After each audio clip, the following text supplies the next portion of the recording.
Live from the 607, it's the Ocho Duro Parlay Hour, where we're talking everything going on in the world of sports. Join in the conversation on social media with the hashtag ODPH, because here we go. Instead of looking deep inside, every word I have to say, keep it simple. Welcome to an all-new edition of the ODPH podcast, better known as the Ocho Duro Parlay Hour. What is happening, everybody? Thank you so much for joining us this week. My name is Ken M. You know me, but you also know the co-host. He's here each and every single week. His name is Padawan J. Oh, let me talk to you. Yeah, and we have a lot to talk about, period. This is going to be what we'd like to call a fusion episode of the ODPH. So we're going to give you a little bit of sports, a little pro wrestling, a little movies, TV, comics, and more. It's one show all crammed together because, well, life gets in the way, and we just like to define it as what, Pad? Reasons. But you, the listener, you get that extra bonus content because it's all under one-stop shop. And then after the show, well, we like to keep that conversation going all week. So, Pat, where does everybody head on over to? ODPHpodcast.com. Right on. You swing on over to the website, jump in on all the social media accounts. We are everywhere that we can possibly be right now. There's a lot going on, so we're definitely swinging by Threads, Blue Sky, Facebook, Instagram, X, Twitter, whatever it's called this week, TikTok. If we're not on there, we need to be on your site talking to you about everything going on with the show and everything that we should be talking about for next week. That's how it works. That's the conversation aspect, Pat. Yes. We also have a T-Public store, which had a great sale this week. Hey. And definitely shout out to everybody getting that ODPH swag. And I say it once, I'll say it 1,000 times. It does not matter about when we sell it. It's just very cool to see it out and about when we're, doing our non-podcast lives. Like seeing a lot of Parlay Club shirts. I love seeing that. Yeah. So if you want to get one and many, many other ideas for the holiday shopping season, hey, it's a perfect time to do it. So definitely swing on over there. Also, check out the Patreon link. One tier, $2 a month, and bonus content is provided to them, which this month they will be getting the, actually, they already had an episode this month, but for next month, they get the Tom Craven, Scott Snyder interview. Hey. So we definitely have had that waiting since New York Comic Con. So the patrons get that. So if you want to hear the one and only Tom Craven from the Off the Cuff brand talk to one of the greatest writers in comics, boom, there it is. So one tier, $2 a month. And a lot of extra episodes, too, by the way. Also, we have a blog section where we have a lot of reviews coming up. In fact, we should have something coming up non-comic related. Well, it kind of is. But we'll talk about that in the parting one-shots segment of the show. So if you want to stay tuned for that. Also, new comic book day reviews are always there as well. The directory, Pat, how many providers are we on? 130,000. So if you're not sure how to subscribe to the ODPH, we make it very simple. We have embedded players on there. You just hit subscribe, follow. You can listen to the episodes right there on your laptop, phone, wherever you are listening to the podcast. It's that easy to follow, subscribe, and definitely interact with us there. We also have a classified section, which has friends of the show, such as 3FN Podcast, Dragon Master Games, and Nerd Initiative, amongst many others. And there's a lot going on with Nerd Initiative that we can't talk about on air right now, but rest assured, a lot of content is coming your way, folks, before the end of the year. So if you want to find out more about that, simply you click on all those links and find out what's going on there. 3FN's got a lot of stuff coming on as well, too. So it's a win-win-win-win, period. Also, we have a music section where you can find out where to go listen to the great music you hear on the ODPH from such groups as Brian Wolf and the Howlers. Also, Tom Jolu, Second Suitor, Floodlands, who has a new album coming out. So stay tuned for that. Shout out the Robots, many, many others. Basically, if it's anything and everything that is the ODPH, you can find it at odphpodcast.com. And always remember on social media to use the hashtag ODPHpod.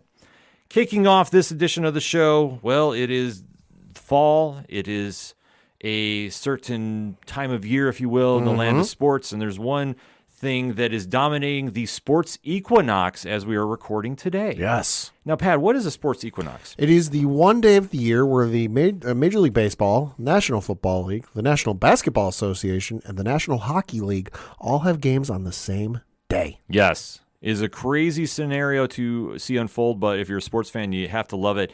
But let's face it, When this season is in session, it dominates everything that is sports. And Pat, what is that? The National Football League. Yes. So we have to recap Week 8 and give you our picks from locks and leaps. So let's get started, Pat. Yeah, so we're going to start with one of my locks. I chose the Kansas City Chiefs to beat the Denver Broncos because, well, Denver sucked, and, well, Kansas City's been good.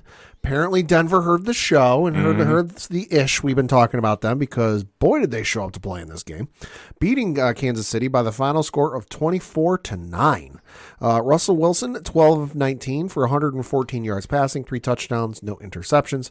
Patrick Mahomes, 24 of 38 for 241 yards passing, no touchdowns, 2 interceptions. Isaiah Pacheco led Kansas City in rushing with 8 carries, 40 yards, no touchdowns. Javonte Williams led Denver in rushing with 27 carries, 85 yards, no touchdowns. Jerry Jeudy led Denver in receiving with 2 catches, 50 yards, 1 touchdown. And Travis Kelce led Kansas City in receiving with 6 catches, 58 yards, and no touchdowns. And while, yes, I know some people are going to make a lot about this game, oh, the flu game, Patrick Mahomes' flu game. That may have played a part in it. I certainly have had flu-like symptoms myself. It's not fun. It's not easy to function. But irregardless, flu ain't got nothing to do with the 5 turnovers Kansas City gave up in this game. There is the 2 interceptions I mentioned. There were also 3 fumbles lost by Kansas City in this game. Sorry, but you turn the ball over 5 times no matter how you do it or what the numbers break down to. You're going to have a rough time with this game. And it's also worth noting Taylor Swift was not in attendance. Yeah, Taylor Swift, when she's in attendance, they're 6-0 this season. Taylor Swift, when she's not in attendance at these games, 0-2. Stay tuned for more news about that. Yes. Maybe. This team is very puzzling. Right now, it looks like the offense is a little one-dimensional. It's Travis Kelce and everybody else because of the 24 completions, you had 37 targets.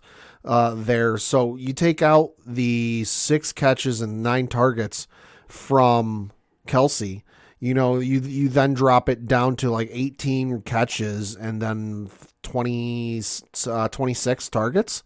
So it's like, okay, it's very easy right now for defenses to scheme against the Kansas City Chiefs.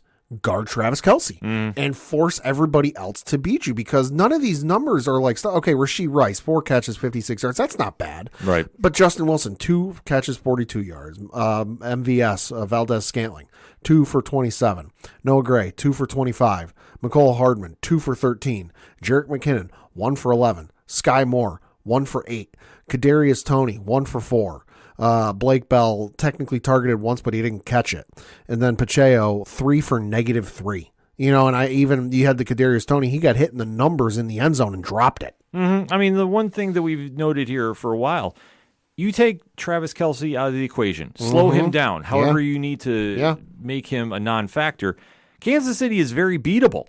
And this is a division game. Yeah. And no matter how bad Denver is, which, by the way, let's ride. Yeah. They were going to show up for this because it's division.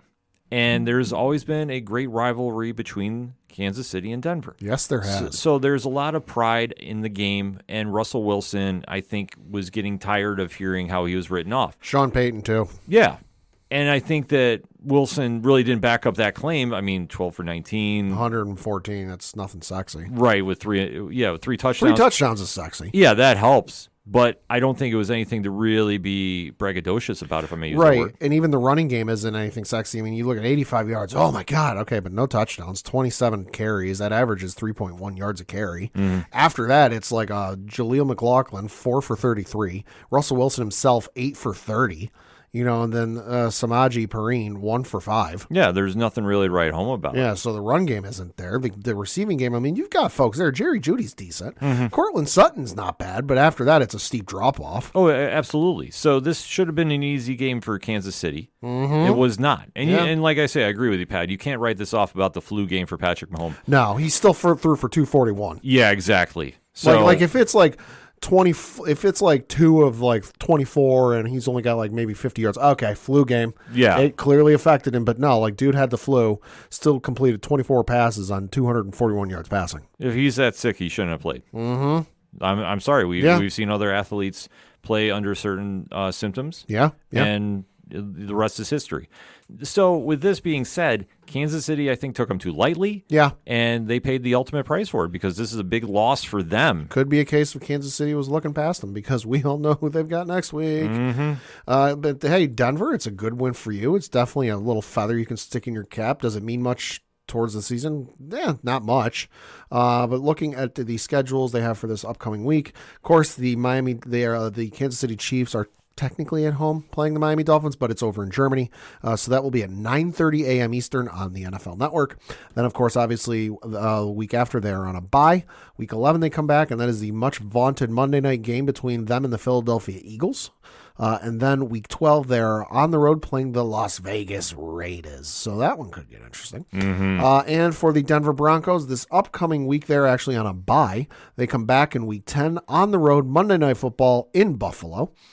Week after that is at home against the Minnesota Vikings. That one's on Sunday Night Football. And then week 12, they are at home against the Cleveland Browns. So a lot of exciting football for both teams looking ahead. Yeah. And for Kansas City especially, they really have to right the ship quickly. Like, I'm not going to say that this is a panic moment, but this is a bad loss. It's concerning. It is very concerning because now Denver gave the league the blueprint. Yeah. And especially when Detroit had beat them in the opening week, everybody said, well, Travis Kelce wasn't playing. Chris Jones wasn't playing. They were both in this game. Exactly. They're both here now, and Denver gave you the blueprint. So how the Chiefs bounce back, that's going to be the story moving forward. Speaking of teams that need to figure out what the heck they're going to do moving forward, let's talk about my leap, the Minnesota Vikings. I chose the Minnesota Vikings to defeat the Green Bay Packers, which they did by the final score of 24-10. Kirk Cousins, 23 of 31 for 274 yards passing, 2 touchdowns, no interceptions. Jordan Love, 24 of 41, 229 yards passing, 1 touchdown, 1 interception. Love was also the leading rusher for Green Bay, 4 carries, 34 yards, no touchdowns. Alexander Mattinson was the leading rusher for Minnesota, 16 carries, 31 yards, no touchdowns. KJ Osborne led Minnesota in receiving, 8 catches, 99 yards, no touchdowns. Jaden Reed led Green Bay in receiving, 4 catches, 83 yards, and no touchdowns. And of course, big story out of this one, Kirk Cousins done for the year. Yeah, torn ACL. Yes. Very bad break for Minnesota. And this one, I don't want to say it was too big of a shock. No. I think a lot of fans had predicted that Minnesota would win this. I mean, Green Bay is still trying to figure out if they need more than Love. Yes. Because I will say this, Jordan did what he could do. 229 and a touchdown. But offensive line didn't help him. The line did not help, and his wide receiver core did not help, in my opinion, either. A lot of easy drops, which is frustrating for, I mean, let's face it, this is his rookie season. Yeah. I know that he's been in the league for a while now, whatever, but he's no longer under the shadow of Aaron Rodgers. The team is his. Preseason is a lot different, or regular season is a lot different than preseason. Almost said that backwards. Exactly, and that's the problem that they have right now is he's still trying to find his way. Right. He doesn't have a lot of talent. I'm going to say A.J. Dillon's not bad. He's not bad, but like I say, in comparison to some of the other teams, like he doesn't have a lot of weapons around him. Right. I mean, I'm just looking at his receiving core: Jaden Reed, A.J. Dillon, Christian Watson, Dontavian Wicks, Romeo Dobbs, Aaron Jones, Luke Musgrave. You know, for most of these guys, I'll take A.J. Dillon out of that because I think A.J. Dillon would have a decent percentage of ownership in fantasy. The rest of these guys are going to be at like single digits. Well, Watson, I think, in my opinion, hasn't really lived up to the hype this season. I know he was, supposed to have a breakout year. I haven't really seen it, in my opinion. But supposed to be a guy. Yeah, but I think in the comparison, it's not helping a quarterback that's still trying to find his groove. Right. And especially, you almost need that veteran presence in the receiving room. Yeah, like that's where I say they would need somebody in there that's like really not even like a what is it? AJ Green is for, I don't know why first one came to mind.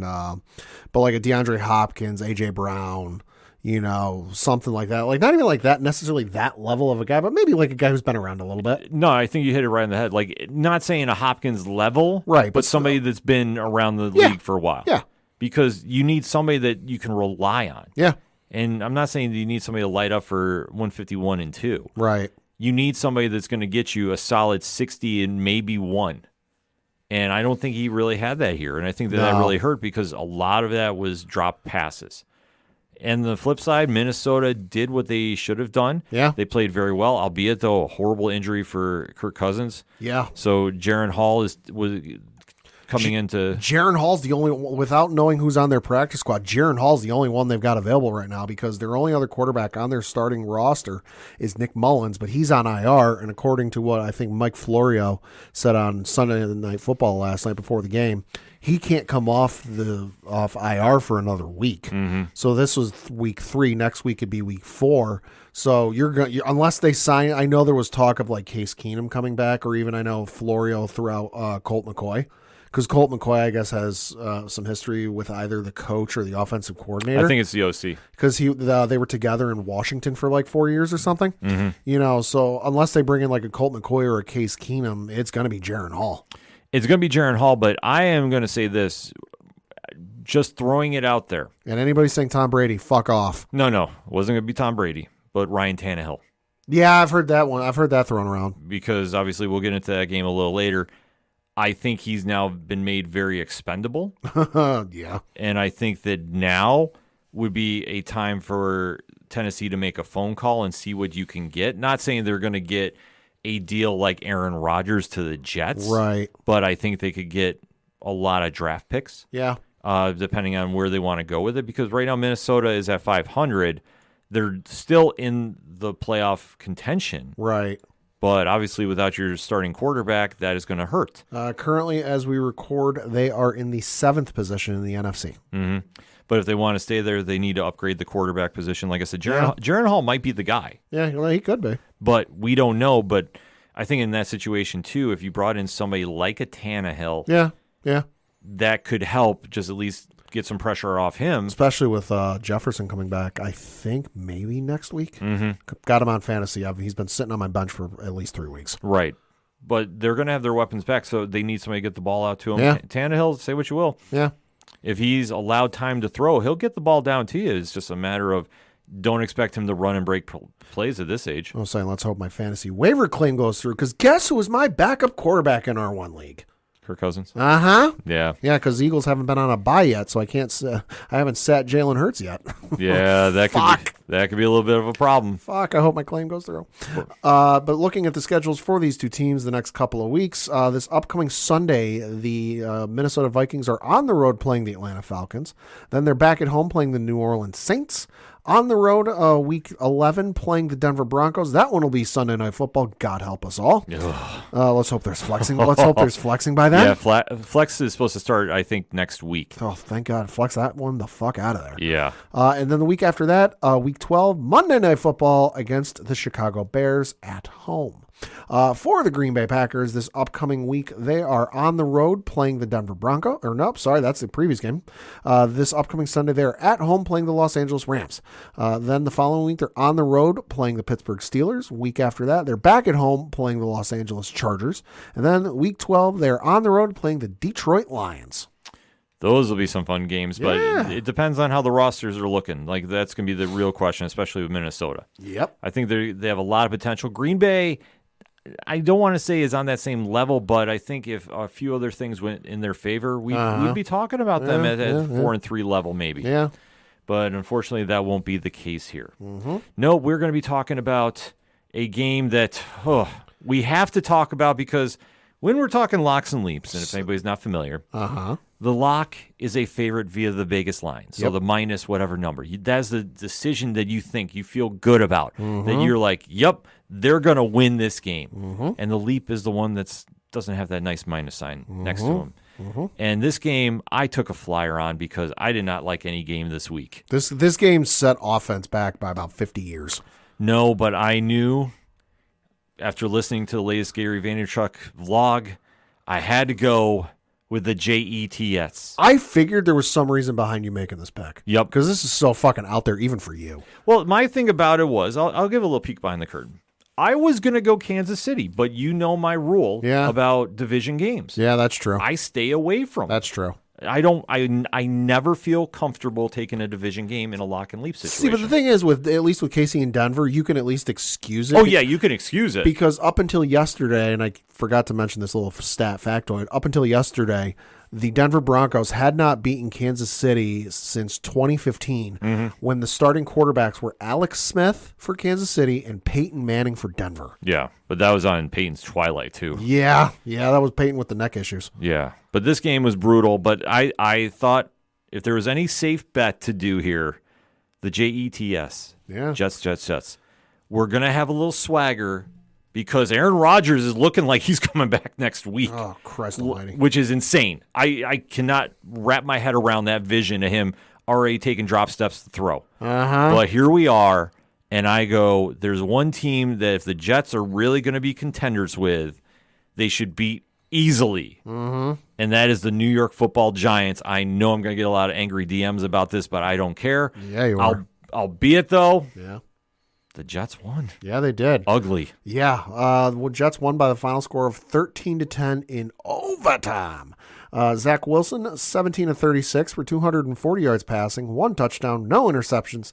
Tyrod Taylor, 4 of 7 for 8 yards, no touchdowns or interceptions. He, however, and I bear this in mind, there's a reason I'm bringing this stat up. He was sacked 2 times for of 7 yards loss, and then he got hurt partway through the game, so they had to bring in the undrafted rookie quarterback Tommy DeVito, formerly of Syracuse. Oh, He was at Syracuse. that's why he sounds familiar. Yeah, he played Syracuse for a couple of years. Okay. They brought him in. He went 2 for 7, -1 yards passing, was sacked twice for a 9-yard loss.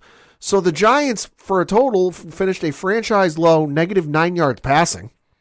I had to read that like not 7 times before I was like, wait, what the fuck happened? Yes, the Giants finished with -9 yards passing on offense.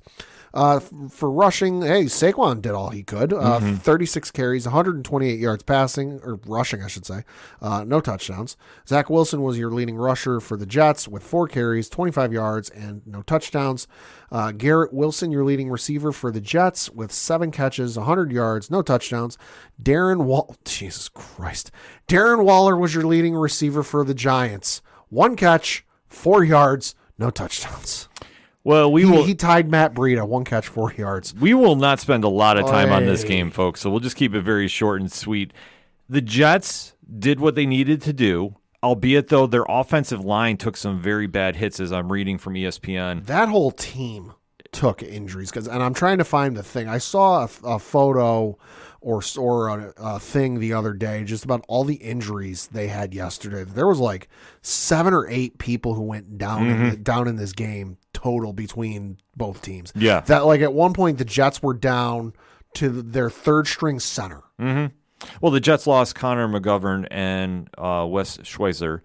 Both were hurt in the game, and Schweitzer is the starting right guard. So this is not something that you want to hear, especially if you're Aaron Rodgers coming back. But listen, let's give him his due.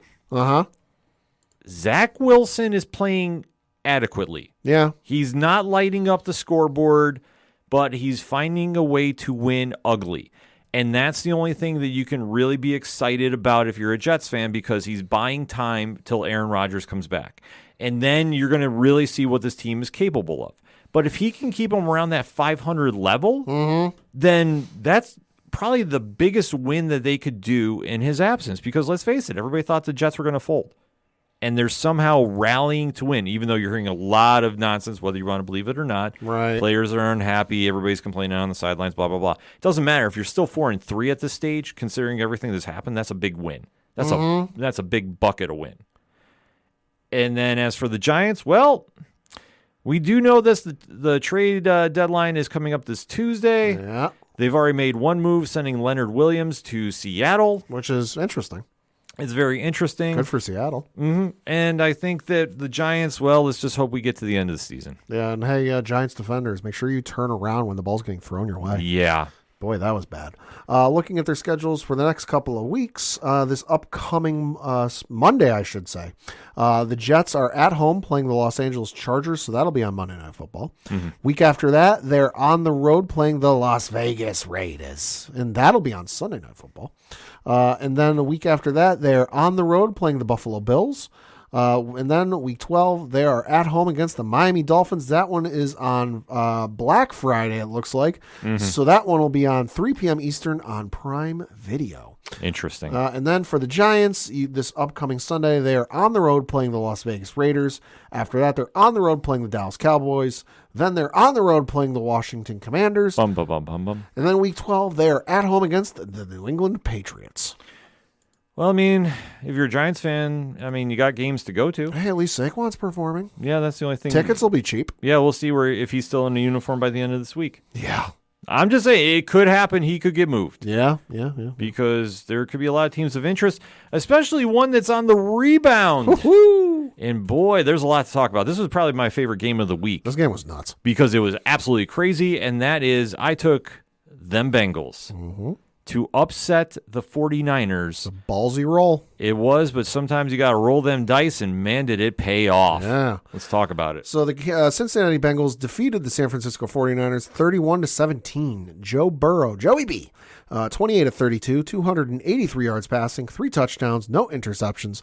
Brock Purdy, 22 of 31, 365 yards passing, 1 touchdown, 2 interceptions.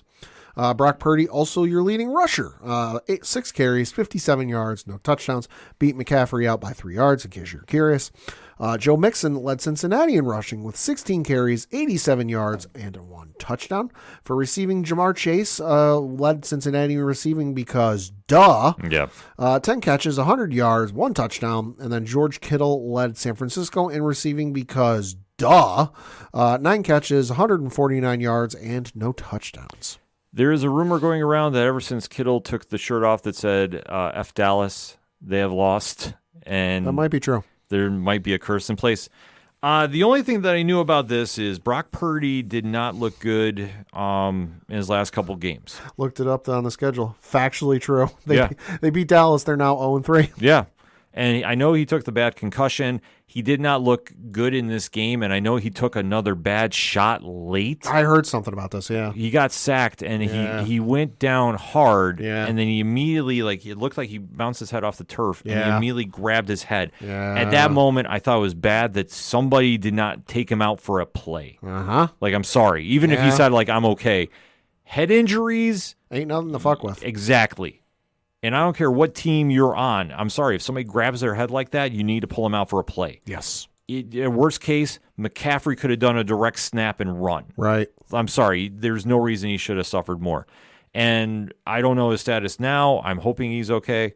This game really came down to Joe Burrow proving why he's an elite quarterback. He looked great, and he had no problem running right through the San Francisco 49er defense, which had played amazing. Uh-huh. But if you can get out to a jump start on them and have such a balanced offensive attack, which he did with Joe Mixon getting the ball running too, this is a team that we all were writing off for dead and now is coming back to life. Yeah. And for Cincinnati, they're getting hot at the right time. Currently sitting at 4-3 and tied with the Browns, Jets, Browns and Jets and Steelers. Steelers are in the 6th position, 4-3. Browns are at the 7th position, 4-3. Jets are in the 8th position, 4-3. And then Bengals are also there at the 9th position at 4-3. Mm-hmm. And they're getting hot at the right time. They're coming back from the injuries. Like I said, Joe Burrow is starting to look like Joe Burrow. Yeah. Jamar Chase, he's always open. Hashtag 7-11. Mm-hmm. And he did a great job too, especially against this defense, which is arguably the best in the league. Made him look like Swiss cheese. Mm-hmm. And it's not to say that Purdy and company had a bad game. Right. But I think what happened is there was a sequence of events late in the 3rd, early 4th, where we had dueling interceptions and really sloppy play by Purdy. Right. And I don't think, I'm not sure exactly how to read it, because there's part of me that goes, he's pressing himself too much. Right. Because I know he threw an interception uncharacteristically deep in the end zone. Mm-hmm. And I was like, why are we doing this? And then obviously he took that bad shot. Right. And then you have to wonder, was he really, fully there to, there wasn't more going on. And I'm not making any excuses for him. This is just stuff that I'm watching on the screen play out. Uh-huh. And I just thought that he was really pressing too hard, and Cincinnati was waiting on him. He did not look like the Brock Purdy we've known. Right. And just very uncharacteristic mistakes. Right. And like I say, I hope, he's 100% healthy and he's ready to come back and rock and roll. But just saying, like, to have a bad game like this, I know people were already in the media were already writing him off. Right. Stop. This is a bad game against a playoff-worthy team. I mean, the thing you also got to remember is he is in his sophomore year. Yeah. And he was Mr. Irrelevant. He was the dude who's not supposed to be here. Mm-hmm. He's the dude who's supposed to be like the perennial practice squad guy who bounces from team to team and is like the emergency third-string quarterback in case shit goes sideways. Well, hey, guess what happened in San Francisco last year? Shit went sideways. Mm-hmm. And now he's the guy. And let's face it, he had a meteoric rise last year. Sure. Where he came in and didn't lose a game for like how many weeks? Up until the NFC Championship 15 game. weeks or something like that. Yeah, something like that. The only loss he technically suffered, it's on his stat log, is the NFC Championship game last year. But admittedly, he didn't play most of that. So can you pin that on him? Not really. But then he didn't really suffer his first loss, in the regular season up until Cleveland a few weeks ago. So he's learning. The film is being studied by these defenses and these coaches and these coordinators. It's like you see in any sport. When a guy comes in and you don't have tape on him, they're usually going to perform pretty well. Usually not for this long, but you'll see him perform well. And then the great ones will figure it out, adjust, and get better, and the other ones won't. So we'll see what happens with Purdy. Everyone's been ready to crown him the guy, and he's it. He's the one for San Francisco. For me, he's looked good. Am I ready to say he's the guy for San Francisco? Give me a couple weeks, and we'll see what he does with any possible adjustments. If he doesn't adjust, and it's more of the same, sorry, he's not the guy.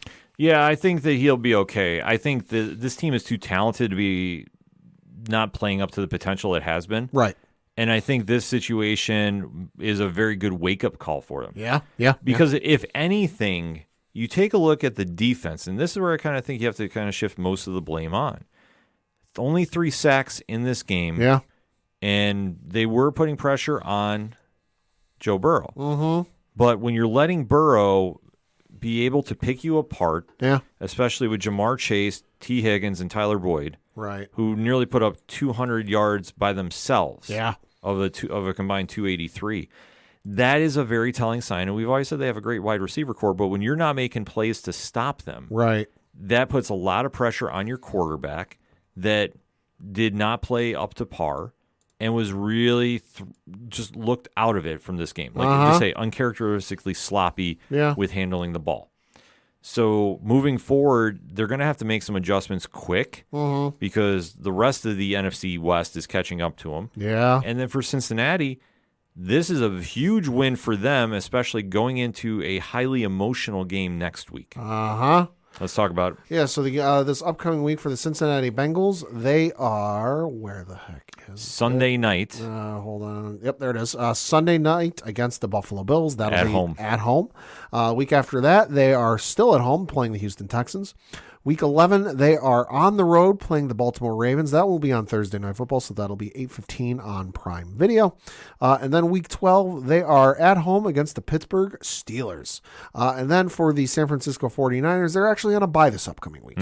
Week after that, Week 10, they are on the road playing the Jacksonville Jaguars. Week 11, they're at home playing the Tampa Bay Buccaneers. And then Week 12, they are on the road playing the Seattle Seahawks. That'll be on Sunday Night Football on NBC.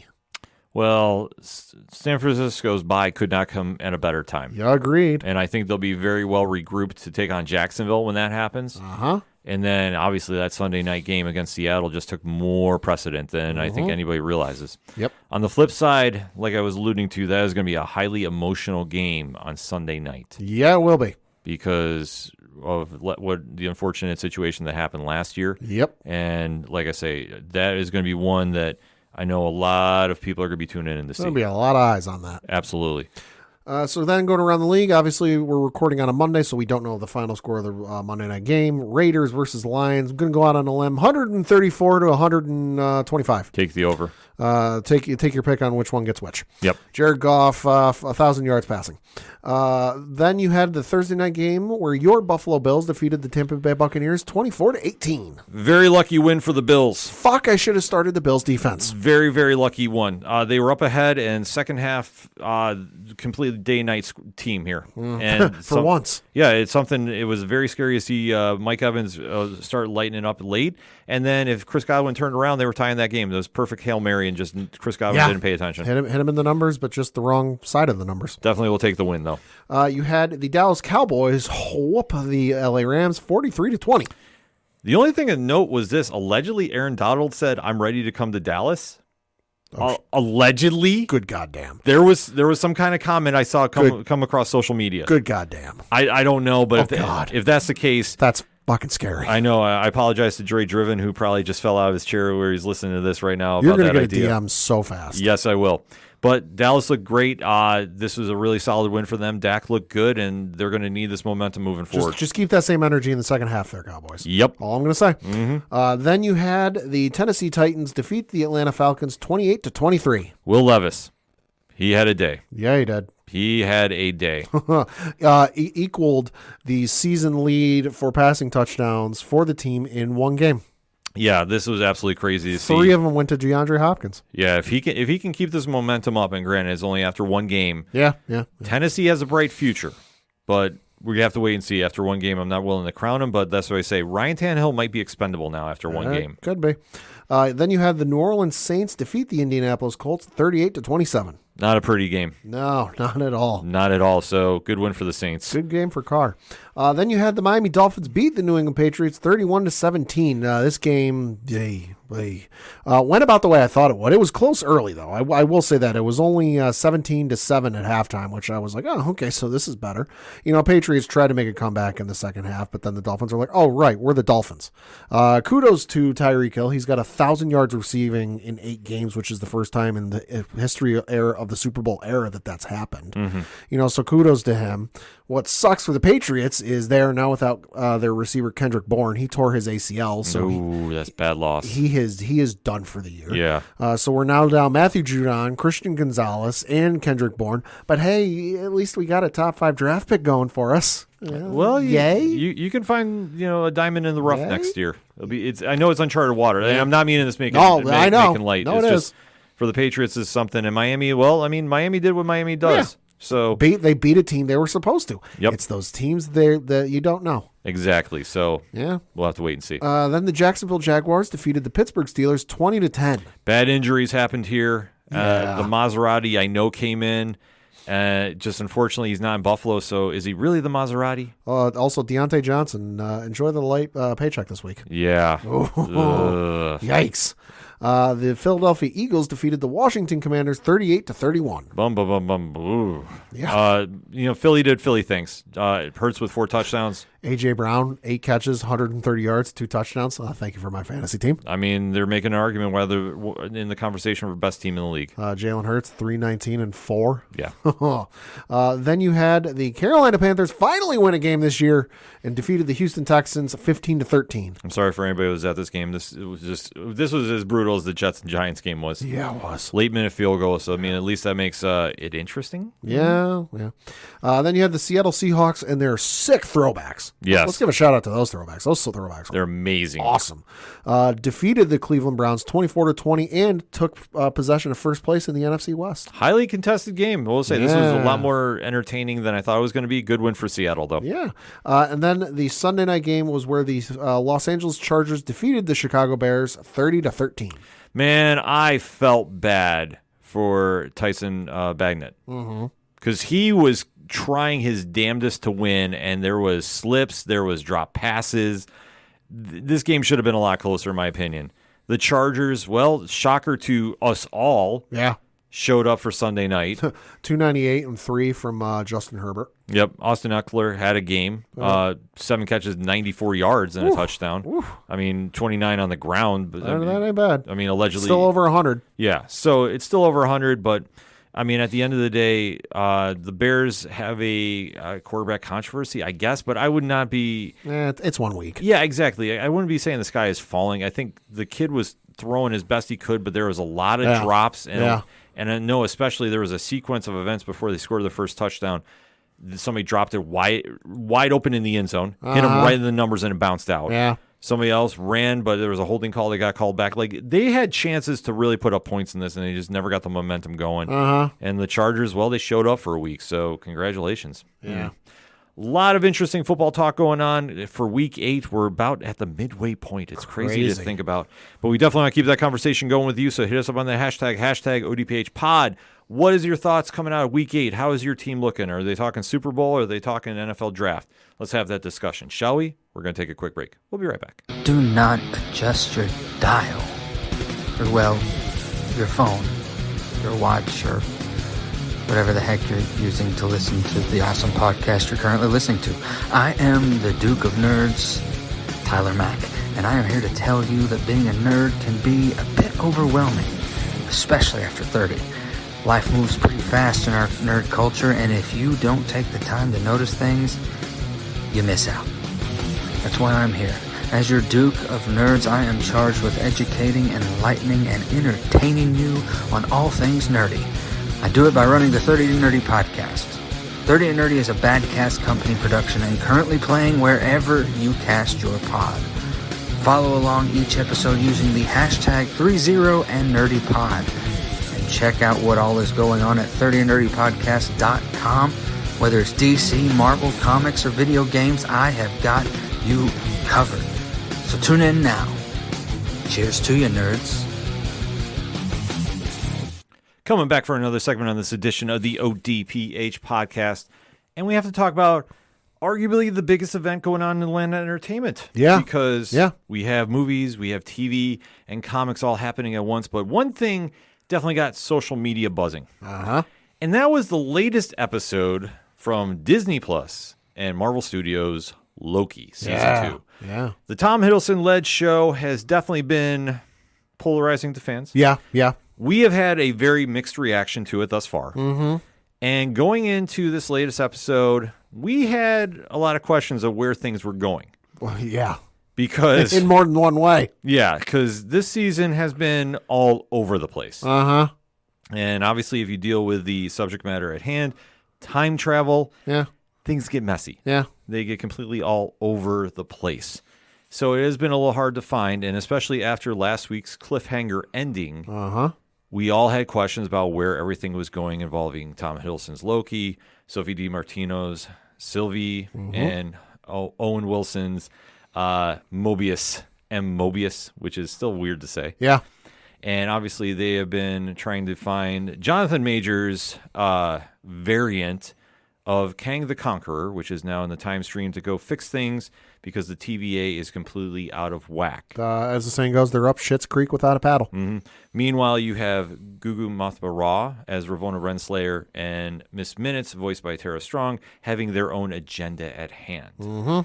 So going into this episode entitled Heart of the TVA, what we like to do here at the ODPH is, if this is your first time listening to us, first and foremost, thank you for checking us out. Leave a review on your favorite podcatcher. We do appreciate it. It helps the algorithm. We like to give a spoiler-free statement of what we're going to talk about so we don't ruin anything for you. So if you haven't seen the episode yet, and from what we just kind of gave you was just a rough idea, so I wouldn't say that was a spoiler, what we just gave for the intro. We like to give you spoiler-free statements about what we're going to talk about. At the end of this, we give you a countdown. After said countdown, it is fair game to talk about whatever we want to talk about. So if you have to duck out for whatever reason, we make it very easy for you to do that so we don't ruin anything. And then you can jump back into this podcast and listen to our thoughts about the episode. And that way you're caught up to date so you won't have to miss anything. Yeah. It's so easy, Pat. It's so easy. So that being said, give me your spoiler-free statement about the Heart of the TVA, episode 4 of season 2 of Loki, Pat. Best episode of the season thus far. You know, I won't say it was, a smash hit, grand slam, perfect in every way, shape, or form, but it was a step in the right direction for me. This is kind of what I've been waiting for the entire time. Not necessarily kind of the on the edge of your seat, the kind of craziness and the this and that, but just like forward moving. We're stopped messing around in the muck and kind of staying in place and spinning our tires. No, the tires are clean. We've hit the ground running, and it feels like we're finally, after 3 previous episodes, we finally got things going, and I enjoyed it. I fully agree. I think this was the strongest episode they've had to date. We have a direction, at least. Yeah. It might not be the one I was thinking we were going to go in, but I think it makes a lot of sense. And And at least we're building towards Something. Yeah, which obviously dealing with the subject matter at hand, Yeah. it's kind of a good thing. Yeah. Yeah. So I am excited to see where we go from here. But I'm really perplexed at the direction. Yeah. But at this stage in the game, I will take a bad direction over no direction. Yes. So a lot of good acting to discuss about this episode. So let us get into that as well. It's definitely worth the watch. So that said, Pad, 3, 2, 1, talk to me. Like I said, the episode was probably the best one they've done so far. You know, it's not a smash hit for me, but I enjoyed it a lot. You know, the twist with Renslayer was interesting. I was like, oh, okay. I was happy to be wrong about that one. You know, and then just kind of the craziness and running around and trying to figure stuff out. And you know, just everything about it, I really enjoyed. It felt like you finally had a little bit of a direction. Where that direction is headed, I'm not quite sure. I'm trusting, you know, the folks that be, you know, the directors and the producers and the writers who are in control of the wheel of the car to take me in the right direction, or at least in an enjoyable direction. You know, so I'm here for the ride, but, you know, where quite the destination is, I don't know. Miss Minutes is evil. Yeah, she is. Oh, my God. For anybody that thought she was going to be a very sympathetic character, Yeah, no. sympathy is not in her name. for- Holy smokes. I forget what scene it took place in, but there was one scene where something wicked was happening, and they didn't, and she was in the background, and you could just see the fucking grin on her face. Yeah. And I'm like, oh, that's a twisted individual, Yeah. AI or not. And boy, did that ever shine through in this episode. Yeah. Right from the beginning, because as we left last episode, there was a cliffhanger. Mm-hmm. And the cliffhanger was that Ravonna and Miss Minutes were stuck at the end of time with the remains of He Who Remains. Yep. No pun intended. And Miss Minutes kept teasing that she knew something about Renslayer that Renslayer would not want to know about. Mm-hmm. And we finally get that secret revealed right from the get-go. Oh, they did not wait. No, they did not. And Pad, what was that secret? That was Renslayer not only worked with He Who Remains, that Renslayer was in charge of his army. Yes. So the army that turned out to be the TVA was just completely complicated to what everybody had thought. To put it mildly. Because under the orders of He Who Remains, Miss Minutes mind-wiped everybody. Literally. So that they would have no idea about what was really going on. Yeah. That is some next-level nonsense right there. Mm-hmm. But Yeah, that's like some Ultron level stuff. But it works.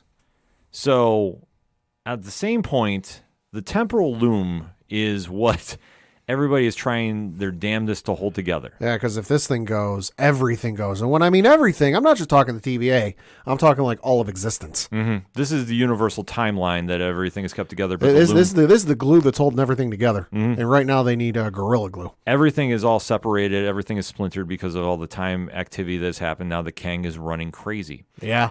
So Loki and company have this idea about using the MVP of the show, by the way, Ouroboros weaponry to solve the problem that is at hand. Yep. And Ki-Hu Kwan is absolutely crushing it in this role. Love him. Oh, he's fantastic. So good. So he has something which is the Throughput Multiplier, which is supposed to solve everything. Reasons. It's scientific reasons. I don't fully understand it, but he says it, and I trust him. I trust him completely. He also gets introduced to Victor Timely, who is played by Jonathan Majors because he is a variant of Kang. Both have a bit of a fanboy moment. And you see that the knowledge that Ouroboros has had it comes from Timely. And Timely got the information from Ouroboros. Yeah, so it's a weird time is a circle thing, I guess. But they do have the fanboy moment. It's a great moment to kind of break up the tension that's going on here. Yeah. And they more or less say that they want to create a paradox that, or it is creating a paradox with Timely being there. Yeah. So it is an interesting play that they're happening because it's just like, okay, we have a fire going on. We're going to put more gas on it and hope that it just burns itself out. Yeah, if you're not familiar, paradoxes and time travel stories are typically something you want to avoid. But since Timely is now there because he's been taken out of his time. Because they need him, because to access the doors to get outside to fix the temporal loom, they need He Who Remains aura. And the only way they're going to get his aura, because He Who Remains is dead, is they find this variant of He Who Remains because he's got the same aura. So, oh, hey, perfect. This will work. Yeah. So it is kind of an interesting play of events because you have the two stories playing parallel to each other, and that's Renslayer versus Loki. Yeah. And what they're all planning on doing. Because now Renslayer knows the truth, Yep. and you see an edge come to her character, which Mothra Raw plays very well. Good Lord. But you do see that this is, I want to say, kind of more in line with the character of the comics because Ravonna is very polarizing in the comics, in my opinion. But you do see her taking up the mission of Kang. Yep. And they are basically saying, well, we need to take over the TVA. We need to reform the army. We need to get back to business. She gets the information from Miss Minutes, and to borrow a line from Seth Rollins, she didn't sell out. She bought in. Mm-hmm. So they go and approach everybody that has been captured, I guess you could say, Yeah. from the TVA. And, Yeah. this is also going back to Breaking Brad himself. Yep. Agent Wolf, Mm-hmm. and also the person that was responsible for the original search for Renslayer, Yeah, and that was Dox. General Dox, played by Kate Dickey. Dox and all of the forces that they were able to capture. Because they did say some got away. Yes. So now they have gone into the room with them where they're being detained, and they literally said, okay, you're either with us or you're against us. Well, and this is right after Dox and Brad have that like heart to heart, and they start to, hey, you know what? Why, we've kind of messed things up. Things are kind of not looking so good. Why don't we do the right thing? And and it's like that little moment in stories where in comes the little devil on your shoulder telling you to do something else. And in this case, the devil would be Ravonna. Yes. And Rafael Casal, who plays Brad Wolf, a.k.a. Hunter X5, such a slimy villain. Oh, he's a sneaky son of a bitch. But he's great, though. For what he needs Yeah. to do, he's great because Yeah. he's flipping sides on everybody. He's going to flip again before the end of this series. Oh, completely. Calling it now. So you see Ravonna literally say, are you with us or against us? And the only one to go with them is Brad. Well, here's the thing, though. He does, technically, yes. But he doesn't say anything, and he doesn't motion. He just happens to be standing at the right place at the right time. Because when Ravonna activates the device we saw from the Breaking Brad episode, where they were going to entrap him and squish him to death and all this other stuff, Ravonna activates, or maybe Miss Minutes, whoever it is, activates it. Oh, it's Minutes. And encapsulates General Dox and all of her loyalists. He's just standing in the right place. Because it's like a couple of inches or maybe a foot or so away from where he's standing that this thing gets activated. And it's the most gnarly, gruesome killing scene in the entire MCU's history to date because you never see what happens. No, the only thing you see is Miss Minutes' reaction. Yeah. Proving how psycho she is. She's a fucking crazy. Yeah, that's the easiest. I'm sorry to make everybody's microphone pop right there. That's literally how she is. Yeah. And here's why I say Brad's going to flip by the end of this. Because you watch his reaction as this is going on. He's not comfortable with this. No. He's going along with it because, hey, he's in it to save his own ass. Let's face it. He's effective at saving his own ass, if nothing else. But you go back and watch the episode and watch his face, and he is not happy about what is being done. No, but he has now declared his side, whether he wants to or not. He's an associate. He's an accomplice. So they now make their way to go find Victor Timely because he is apparently the key to everything here. Yep. And we do see a very unique standoff happening between him and Hunter D90, played by Neil Elise. Yeah. And we see that he gets evaporated, or what they... Because what happens is what is it? Morbius, Loki, and Sylvie leave OB, the other guy... I forget who it is. It's the Casey and Victor Timely to go fix things. And they want to go off and of course Mobius being Mobius goes, let's go get pie. Yeah. And Sylvie's like, what are you fucking nuts? Like the world is coming to an end and you want to get pie? He's all about his pie. He's all about his pie. But so inevitably Loki and Sylvie end up there. They share some food, whatever. They end up back in the room and Mobius went and instead of getting pie, he got hot chocolate. He got hot cocoa. And what is it? Timely saw this and went, oh, well, no, that's interesting. What is this? Oh, it's hot chocolate. You get it from a machine. And all of a sudden, just the fact that he said a machine that makes hot chocolate, Timely being the inventor he is got to see this thing in like now. Yeah. So they can't leave they can't leave him alone because they know Renslayer's running around this place. So they send Hunter D90 to go with him. Like, yeah, take him to the hot chocolate machine, let him get some hot cocoa. And then the antics ensue. Mm-hmm. So Timely is kidnapped by Ravonna and company. Yep. You see that Loki and Sylvie are trying to make a rescue attempt. Right. Which I will say, this is slightly confusing because of all the parts involved. Well, yeah, so they go to try and rescue Timely. Mm-hmm. But the issue they're running into is Ms. Minutes, up until this episode, has been MIA from the TVA. Right. She's been off with Renslayer. Now that she's back in the house, she's got control of the power box. Mm-hmm. You know, the whatever you want to call it. So she's messing with shit, and all of a sudden they're getting locked out of everything. They can't use elevators, they can't open doors, they can't get anything to work. So one of them comes up with the idea, oh hey, why don't we do a system reset? Yeah. You know, why don't we reset the entire system? It'll lock her out, it'll sort things out, and we'll be able to get moving. So they then reset the system, you know, to reset the power or whatever it is, and it shuts down Ms. Minutes. Yes. So a big enemy is taken off the board. For now. But you do see where Sylvie and Loki have to reenact the scene where they're trying to sneak to go get Timely, and Loki has to evaporate himself. Right. Which I thought was very interesting how they set it up. But now it took me a minute to understand what was going on, and then it clicked. I'm like, oh, that's what this is. Okay. Yeah, so it's interesting how they played it out because we didn't really see this since, what, episode 1? Yeah, episode 1. The other thing, too, is right before Miss Minutes leaves, she does get one more, you know, jab in the side of the stomach there. Mm-hmm. She looks at, I think it was Renslayer or whoever it is, and goes, you'll never be him. Yeah. It's a very interesting footnote, but like I say, Miss Minutes, just what a heel. Yeah. What a heel, as in villain in pro wrestling, if you're not familiar with the term. But this is a situation that now you see that everybody is, you know, finally ready to make the move.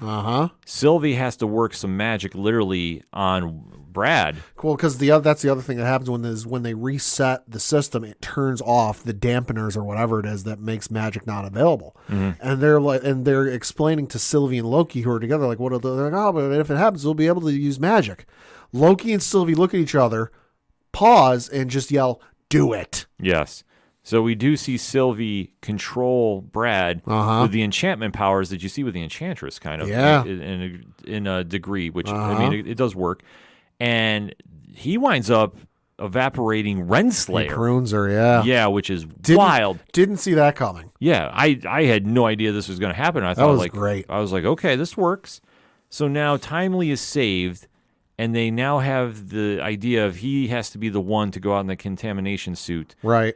And use the Thorough-Put multiplier to fix everything. The only concern they have is that the entire time they've been trying to fix this thing, the energy or whatever you want to call it has been building. Yes. So whereas episode 1, it was, oh, you can get there and back, you know, you'll be fine. Just don't dilly-dally. Now it's, well, you got to get out there and back faster. Mm-hmm. And so that's the only concern they have is like, hey, you don't have long. Right. Which Timely is volunteering to do, which I will say this, if they telegraphed one thing, it was this. Yeah. Because he was insistent on being the one to go out there. Right. And I know some people are bringing up, and they're remembering all of the Infinity Stones from the first season. And why didn't they use the Space Stone and just portal from there, portal to the space and portal back? The thing you got to remember is the Infinity Stones don't work in this plane of existence. Right. They're literally just paperweights. Yeah. I know that's getting brought up a lot, but I just want to point that out. No, great catch on that, Pat, because that is true. Like it was talking it's a good theory, but the Infinity Stones don't work here. Plus, I mean, let's face it. If it was that easy, they would have done it already. They would have done it. Yeah. There would not be anything going past one episode. Yeah.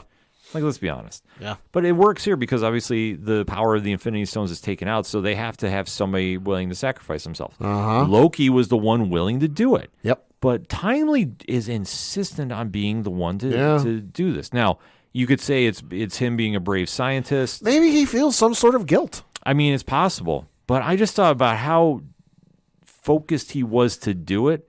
Like he knew what was going to happen. Maybe. I kind of chalked it up to maybe some sort of guilt because you got to remember when he stepped through that portal from the past and ended up in the TVA, what was the first thing he saw? He ended up in the meeting room, or the whatever you want to call it. Yeah, conference the room. conference room, where Loki had shown up, pruned the wall, or whatever you want to say, and revealed the 3 faces of He Who Remains. Yes. And he saw himself, Mm-hmm. and he kind of put 2 and 2 together. And I'm sure I think he was told that, like, hey, yeah, you know, your future self helped, or a variant of yourself helped create this. And he maybe feels some sort of guilt, like, all right, fuck, I kind of, you know, in a roundabout way helped contribute to this mess. Yeah, see, the way I took it, and I'm not saying you're wrong. Right. The way I took it is he knew what was going to happen, and he wanted to pick up where Renslayer left off. Maybe. That's the only thing I could think of, because the minute he gets outside, No, not even a second. yeah, he turns into spaghetti. Fucking shredded. Yeah, so he is literally evaporated before he can do anything with Ouroboros' weapon. Yeah.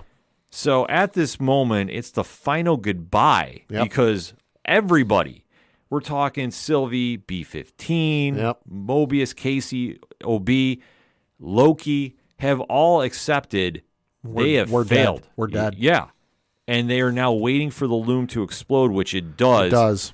And the last parting shot of the episode is you just see this energy wave take everybody out. Well, and it gets close to Loki, but that's where it cuts out. Yeah.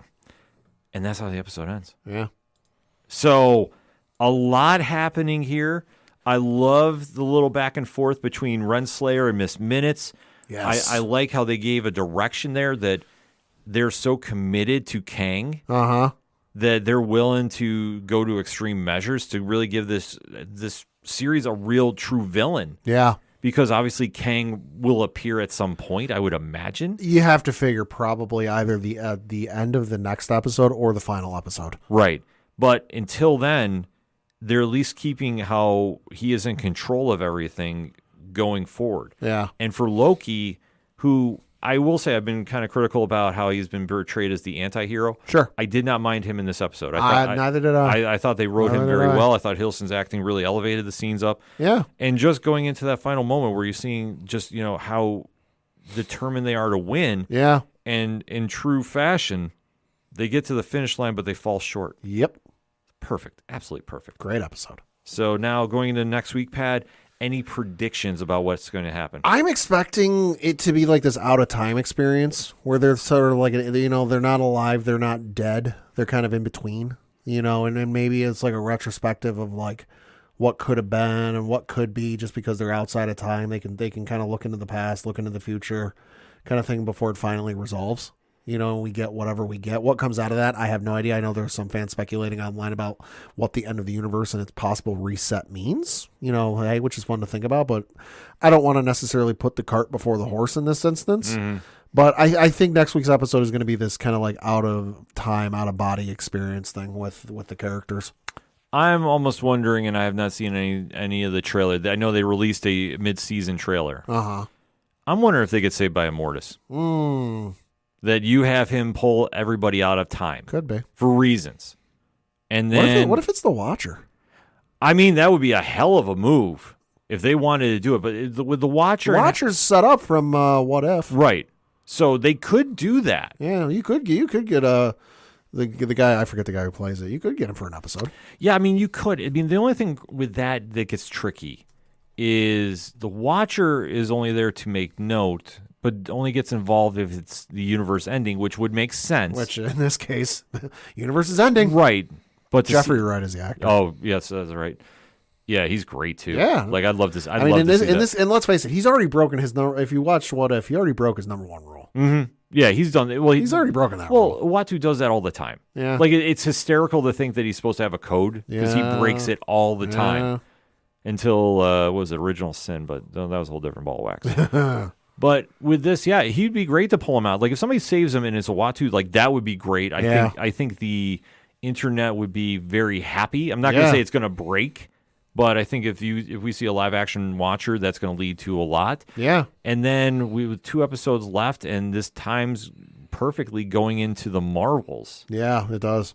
Do you think that we're going to have any connections there, or are we going to have everything separate? I mean, there's a lot of moving parts. I don't think so, just because the villain or the villain kind of in the shadows with this is the same villain or variant we saw in Quantumania, and there's been no connection to that whatsoever. And I figured we would have had at least something, you know, not necessarily like a direct connection, but like it would have been referenced or something at some point.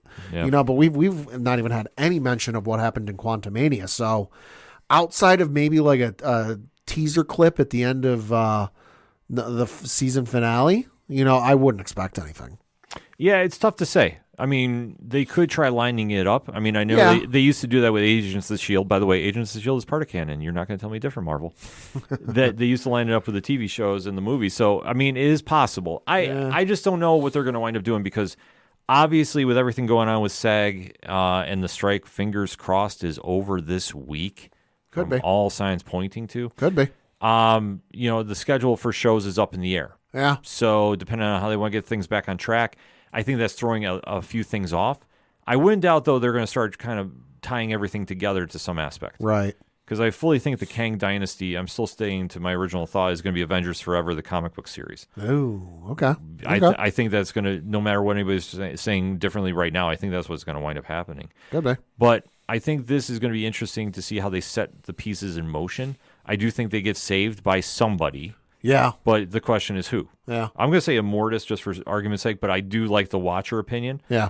But with 2 episodes left, they got to tie up a lot of loose ends. Unless we're going to go to season 3, which could be announced. Yeah, it could be. That could be. I think at this point it's pointing to season 3 just because there's too much going on for them to wrap it up in two episodes. I agree. This is like a good unless you announce like a Loki movie, which again I don't think anybody would complain about. No, but I think this show works better in the small doses. Yeah. Like I think a movie with Loki, as much as Tom Hiddleston fans would love to see it, Oh yeah, they would. I don't think it would connect as well. No. I think for him to be the lead, it's perfect for doing cinematic shows. Uh-huh. And I think how they have it set up for Disney Plus, like that's a big win for him, especially with the new stat quo coming in place. Yes. That we're hearing about, that we might get another season of Loki, and this might change some plans moving forward. But it's still nothing but win. They're still doing their best imitation of Doctor Who that they can. Albeit, though, is nothing like the real thing, but still the best episode to date thus far. Yeah. So that being said, hit us up on that hashtag ODPH pod. What is your thoughts about Loki, episode 4 of season 2, entitled Heart of the TVA? Let's discuss. Shall we? We're going to take a quick break. We'll be right back. Hey, this is Scott Snyder, and you better listen to the ODPH podcast, or I'm coming for you, and Batman is coming for you. Coming back for the final segment on this edition of the ODPH podcast. Pad, what you got? Got a couple things to talk about. Going to start with some sports, and obviously we got to talk the local minute. And looking at the standings for the Federal Prospects Hockey League, that is, of course, the minor league hockey league our local Binghamton Black Bears playing. Still early in the season, however, through 6 games played, the Binghamton Black Bears still in first place with a record of 4 wins, no losses, and then 2 losses or shootout losses in overtime. They are ahead of Danbury, who have a record of 3 wins, 3 losses, and nothing in overtime. 14 points to 8 points. They've got Elmira, Wytheville, and Watertown behind them. Looking at their schedule from this past week, they had 3 games this past week. First of which was on Thursday. They were on the road playing the Elmira River Sharks, where they lost in overtime by the final score of 4-3. Came back on Saturday at home against the Watertown Wolves with a big win, 9-5. Ooh. And then they were back on the road Saturday playing the Watertown Wolves, where they won again, final score of 5-3. Looking ahead to this upcoming weekend, they are just got the one game that's coming up this Saturday, 7 o'clock Eastern. They're on the road playing the Danbury Hat Tricks. Don't worry, though. You don't have to long to wait before they return home. They're returning home Friday, November 10th against the Carolina Thunderbirds. They got 2 games at home next week, Friday and Saturday, both against the Carolina Thunderbirds. Let's go. So for more tickets, information, all that good stuff, BinghamtonBlackBears.com. And we got to talk a little bit of soccer and some unfortunate news that's been going on, and definitely send our thoughts and well wishes out to this player's family. Got to talk a little bit about Liverpool and specifically Luis Diaz, because this situation is absolutely nutty. Yeah, So, reading from an article on CNN.com, it says, quote, a major search operation is ongoing to find the missing father of Liverpool FC player Luis Diaz after his kidnapping in Colombia on Saturday. Diaz's mother, Clinis Marulanda, was also kidnapped at the same time, but later rescued in the town of Baracas, Colombian President Gustavo Petro wrote on Twitter. General Willem Rene Salamanca Ramirez, Director General of the Colombian National Police, said 130 officers from various police departments are part of the search team looking for Diaz's father, Luis Manuel Diaz.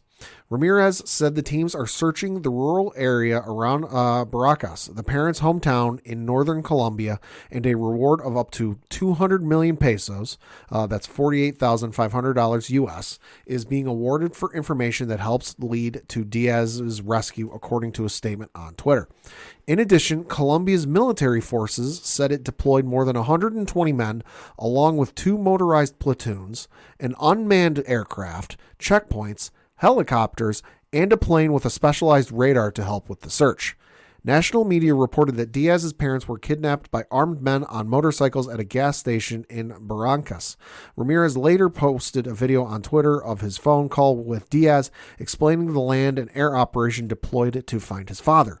CNN has reached out to the Colombian National Police Force, police and military forces for comment. Quote, "We ask the captors of Luis Manuel Diaz, the father of Luis Diaz, to release him now without conditions," the Colombian national team wrote on X. "Football is peace. Lucho, we are with you. Colombia is with you."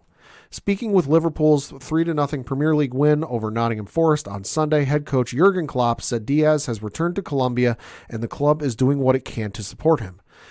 Diego Jota, Diaz's Liverpool teammate, held up the Colombian's number 7 shirt after his goal on Sunday. Quote, "How can you make a football game really important on a day like this?" Klopp told reporters after the game.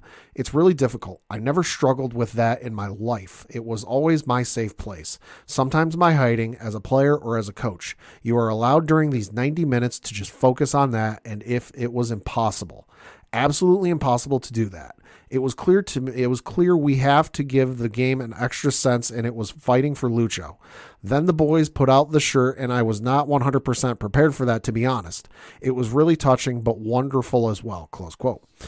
Prior to Sunday's game, Liverpool released a statement saying it was aware of an ongoing situation involving Diaz's family in Colombia, close quote. So absolutely horrific situation. Definitely sending well wishes and thoughts out to the entire Diaz family, and we're hoping for a safe return. Yeah, absolutely. I mean, it's just heartbreaking. Yeah. Just, I mean, I'm at a loss for words. Oh, I know. For that kind of... It's nuts, and especially when he plays in England and it's half a world away. That like you find out your parents have been kidnapped. Yeah, and you don't know what's going to happen. Crazy. Switching to some breaking news, we got some Major League Baseball breaking news. Oh, okay. And coming to us from an article on MLB.com from Brian Hoke, the 2023 Roberto Clemente Award winner is Aaron Judge. Oh, let's go. Okay. So the article reads, quote, "All rise for Aaron Judge, the 2023 recipient of the Roberto Clemente Award. The Yankees captain on Monday received the prestigious honor, which annually recognizes a major league player who best represents baseball through extraordinary character, community involvement, philanthropy, and positive contributions on and off the field. Judge will be in attendance for a ceremony held prior to Game 3 of the World Series at Arizona's Chase Field," close quote. Good for him. Yeah, so what the way this award works is it's kind of like the Walter Payton Man of the Year award with the NFL.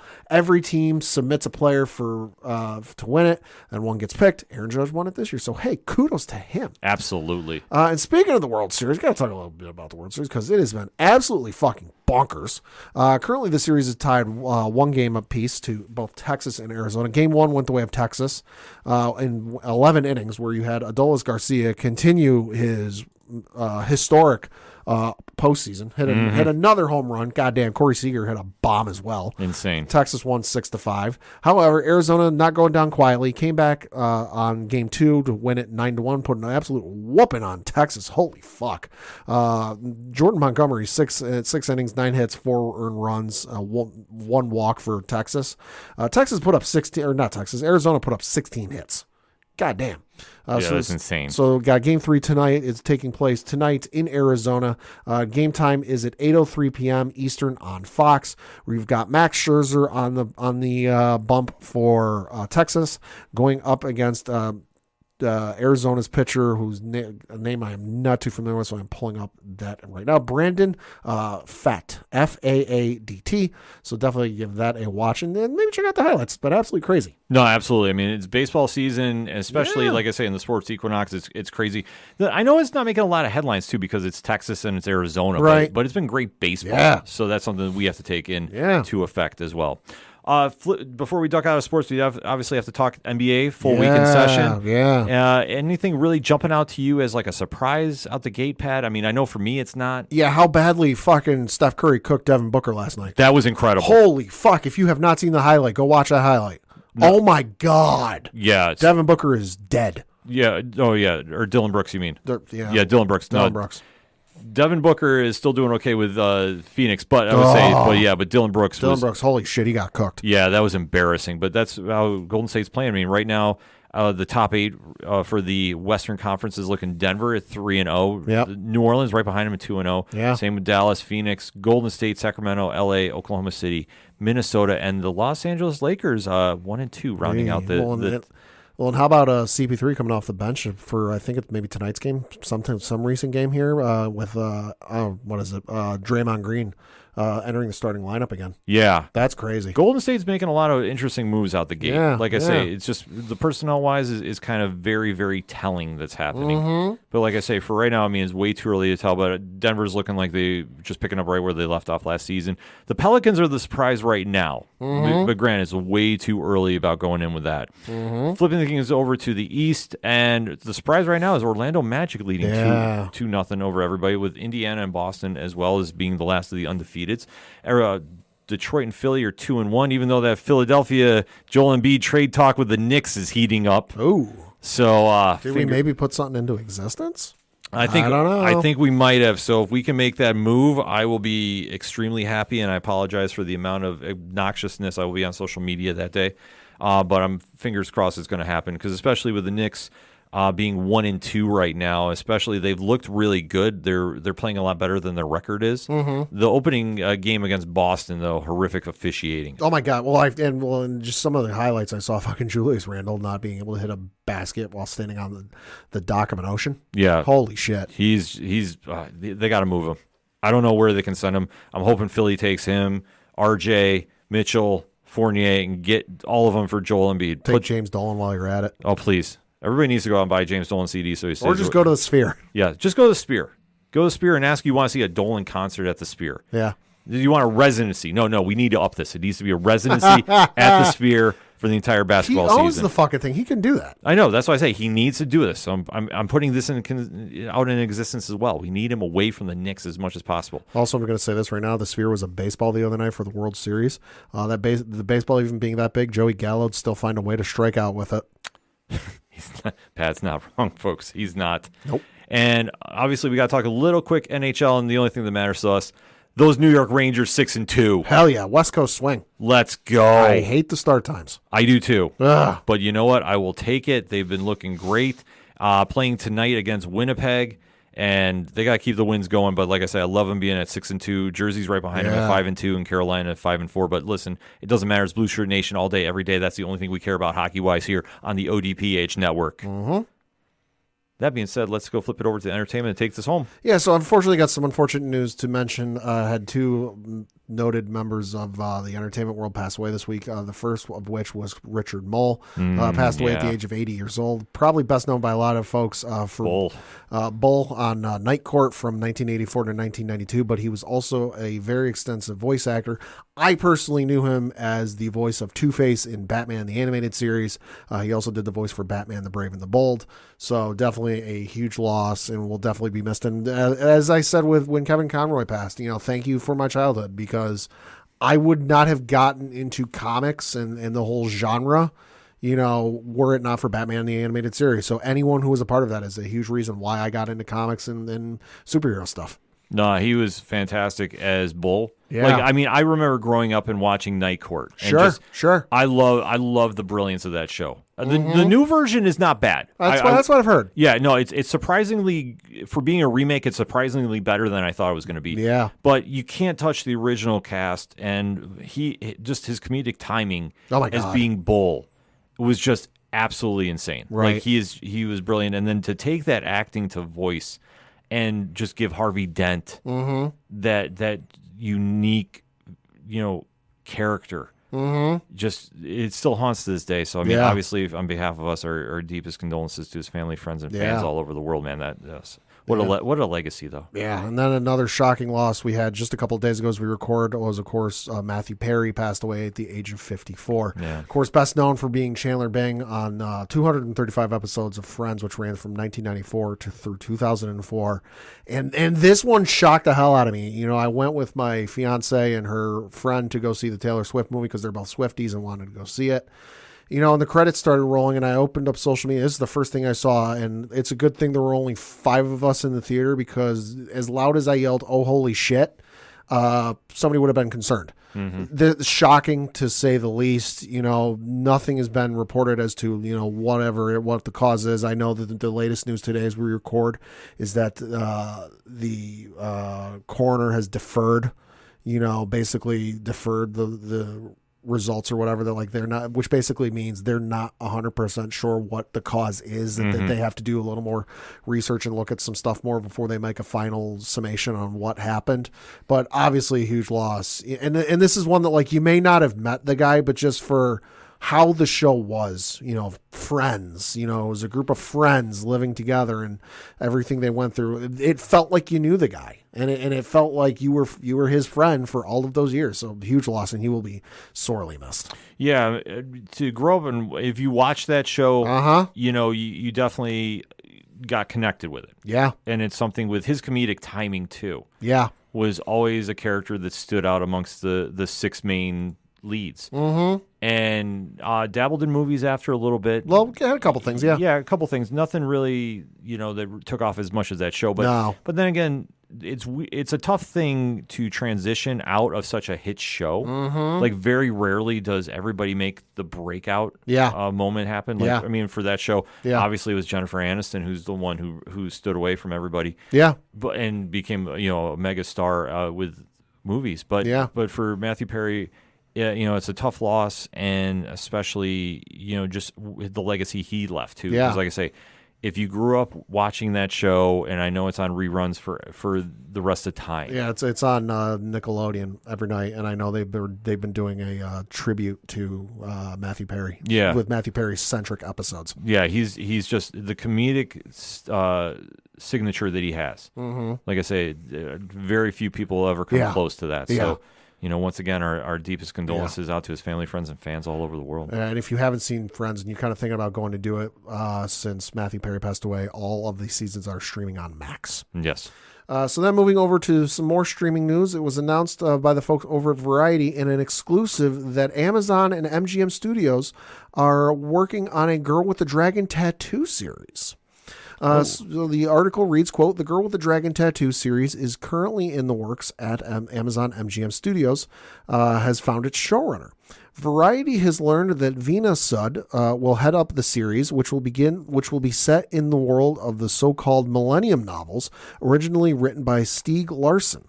Variety previously reported that the series was in development in May 2020, though no showrunner was attached at the time. It was originally reported to be a new standalone story about one of the novel's main characters, Lisbeth Salander, but current plot details remain under wraps. Amazon MGM Studios will produce, along with Left Bank Pictures, which is based at Sony Pictures Television, close quote. So this is super interesting just because I haven't read the books, but I did see there was the Daniel Craig movie in like 2000, the like mid 2000s. I saw it in college once. The movie was good. Yes. I know they did a reboot or a reimagining or something like a couple years later. I never got around to seeing that. But the Daniel Craig movie I particularly enjoyed. So I'm interested to check this out when it comes around. Yeah, I don't know how this is going to translate, to be honest with you. Sure. Could go a lot of different ways. Yeah. And then switching over to some movie news, and this is not entirely surprising, but, it's good to get some confirmation. And that is the Fantastic Beasts franchise has been parked by Warner Brothers, and this is according to its director, David Yates. So reading from an article on HollywoodReporter.com, it says, quote, "Warner Brothers has cast an immobilist spell on Fantastic Beasts.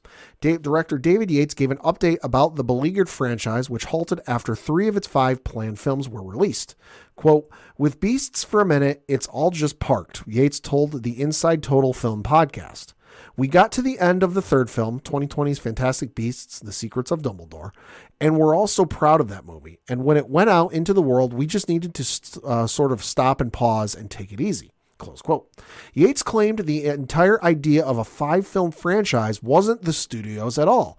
It was initially planned as 3 films, and he suggested the saga's author and Beasts trilogy screenwriter J.K. Rowling made the announcement of a 5-film plan without much of the creative team knowing ahead of time during a media event for the first film, 2016's Fantastic Beasts and Where to Find Them. Quote, the idea that there were going to be 5 films was a total surprise to most of us, Yates said.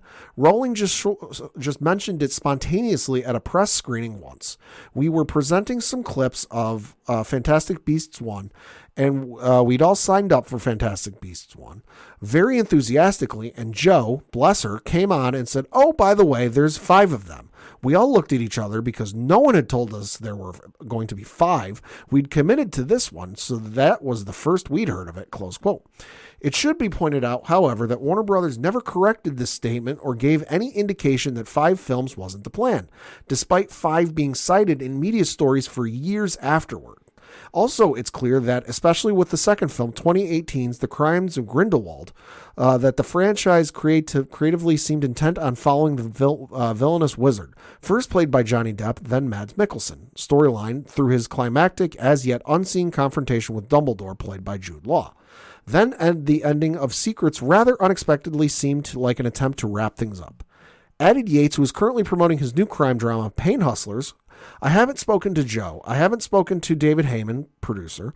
I haven't spoken to Warner Brothers. We're just taking a pause. It's quite nice because it allows me to do stuff like Pain Hustlers. But I'm sure it's that at some point, Newt Scamander may well be back. Who can tell? We haven't had any in-depth conversations, close quote. So, a little surprising that we're getting confirmation that it's kind of on hold, but not entirely surprising. The first one did fairly well at the box office, and then each successive film did less well at the box office. Mm-hmm. And it kind of took an interesting direction because the first movie was around this character Newt Scamander and him finding beasts and about them and, what happened. And then it kind of went off in another direction, like, oh, hey, we're going to focus on Dumbledore now. Yeah. So if you haven't seen the third movie, like, it kind of ties it off in a way that, like, yeah, okay, you can see this being the end, and if you know what happens later in the story, then you're fine. But, like, interesting to read. Yeah, it's definitely going to be something to keep an eye on moving forward. Yeah. I really don't know where exactly it's going to go, but... Well, the only thing we know is they're working on the quote-unquote reboot series or whatever it is, but that's not expected for, like, 10 years. Yeah, so that's why I say it's going to be a while. So yeah. It's kind of, up in the air where everything's going to wind up landing, but yeah. Definitely something to keep an eye on moving forward. Yeah. And for me, one quick thing before we get into comic talk, but it is relating to this week. Oh, my God. Amazon Prime, the wait is finally over. It's the place to be. Invincible Season 2 is going to be kicking off. So, obviously, the adaptation of the classic Robert Kirkman, Ryan Ottley book is going to be returning finally to the small screen. Super excited to see this. Forever and a day. Yes. We will have something on odphpodcast.com later in the week about this because I really want to make sure what I can and can't talk about with that screener status. I see what you're saying. So, yeah. So I want to make sure that we're dotting our I's and crossing our T's right. So as soon as I make sure that is all good, we'll have a lot more to discuss about it. Have not seen the show. I had to look it up on IMDb because it's been a hot minute. Have not seen the show since the season 1 finale aired on or dropped on April 30th, 2021. Yep. So it's been like a year and a half. I should say Kirkman. No, 2.5. Sorry, 2.5 years. Yeah, Kirkman has been really delicate with this, as he should be. Because if you're not up to date about Invincible, it is one of the most noteworthy comics of recent memory.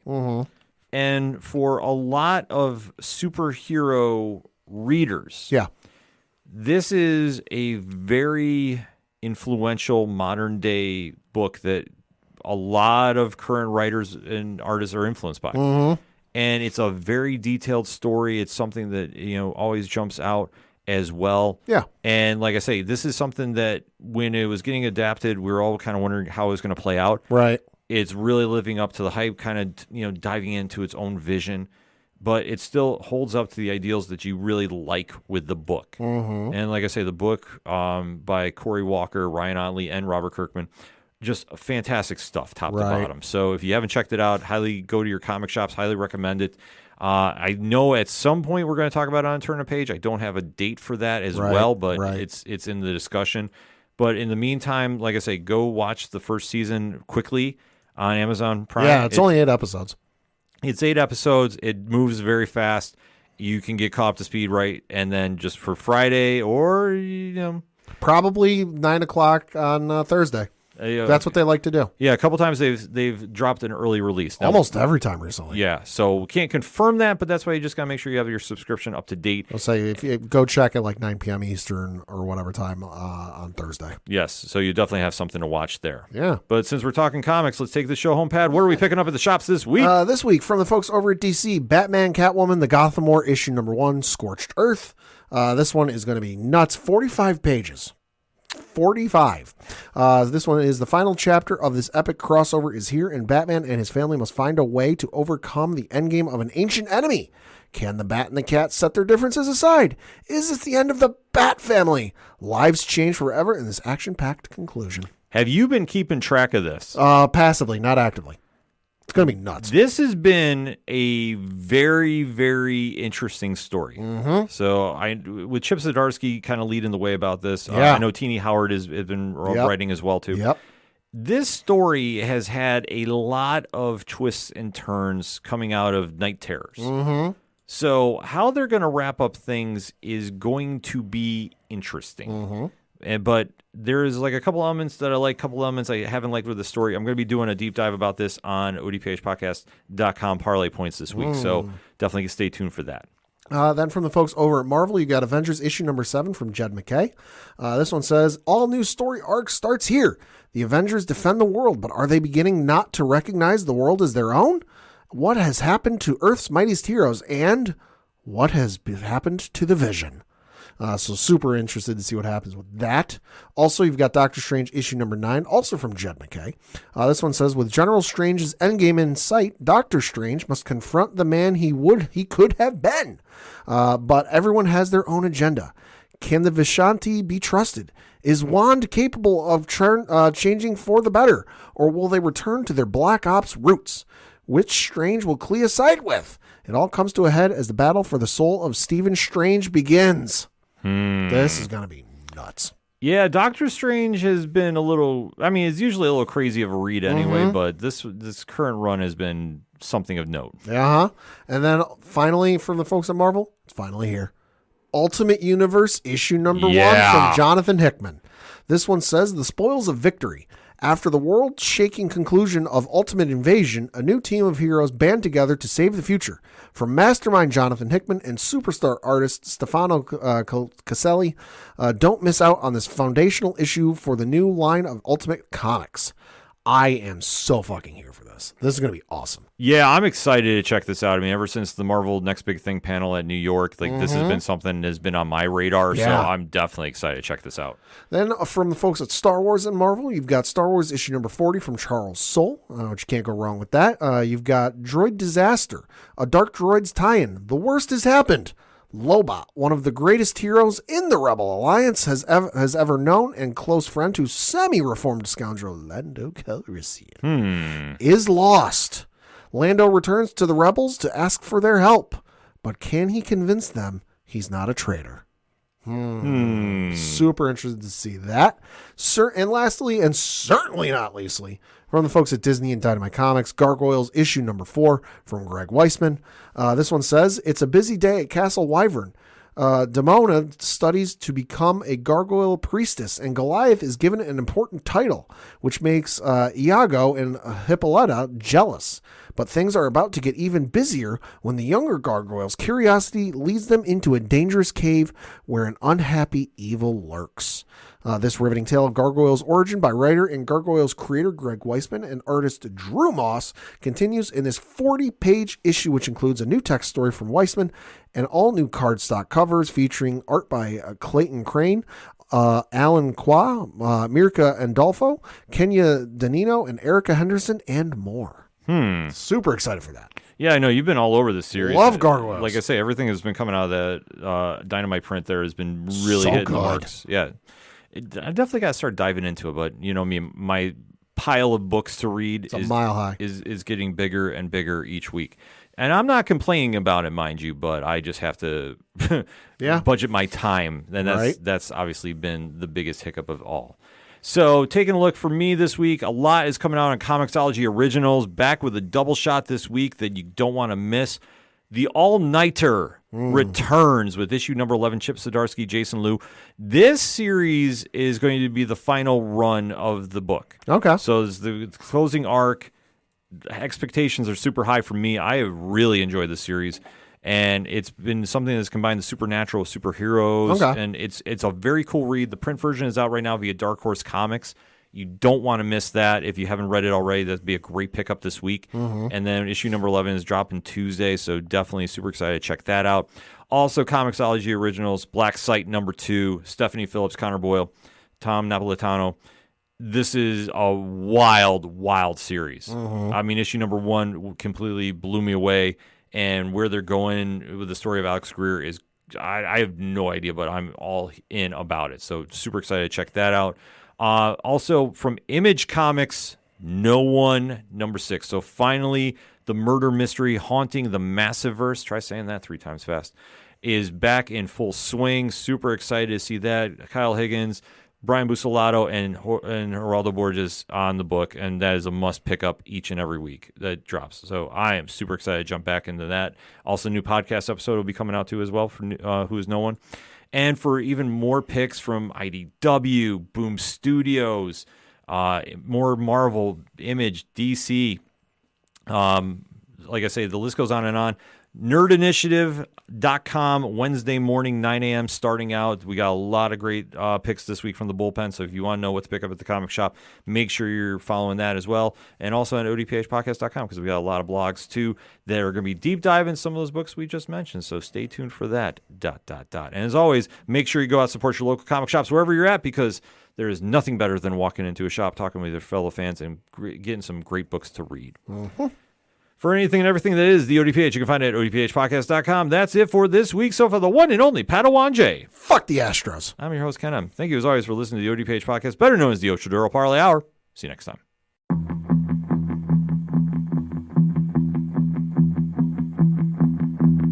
Gotta be down to the punch. Gotta be down to the punch. 'Cause they can't bring me